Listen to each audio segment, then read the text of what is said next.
बहुत ही शानदार कार्यक्रम के मुख्य अतिथि, मेरे सामने मंचासीन सभी विशिष्ट अतिथि, कार्यक्रम मंडल के सभी सदस्य, मेरी माताएं बहनें, आप सभी को बाबा साहब की 135वीं जयंती की बहुत बहुत शुभकामनाएं।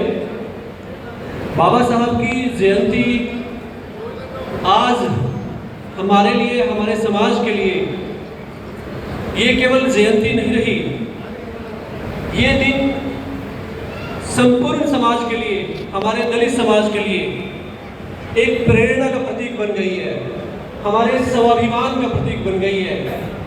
बाबा साहब की जो मूर्ति है आज हर गांव में लगी है, हर चौराहे पर लगी है। वो तस्वीर, वो मूर्ति इस बात का प्रतीक है कि वहाँ से हमारे समाज को प्रेरणा मिलती है। बाबा साहब को सिंबल ऑफ नॉलेज कहा गया है, most learned person of the world भी कहा गया है।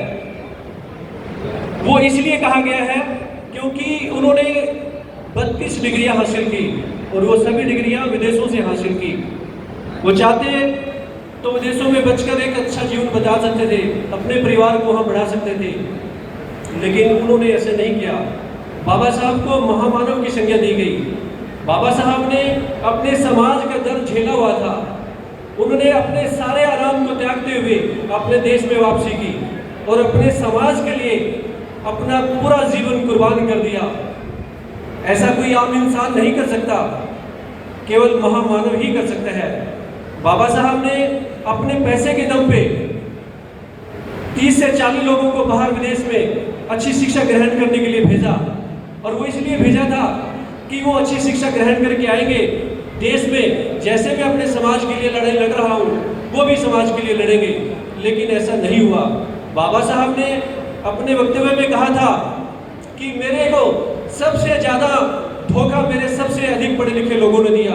वो इसलिए दिया, मैं एक बात और जोड़ता हूँ उसमें, बाबा साहब ने पे बैक टू सोसाइटी की बात कही थी। बाबा साहब ने ये वर्ड इसलिए कहा था क्योंकि हमारे समाज के पढ़े लिखे लोग हमारे समाज से ही दूर भागते हैं। बाबा साहब के दिए संविधान के दम पर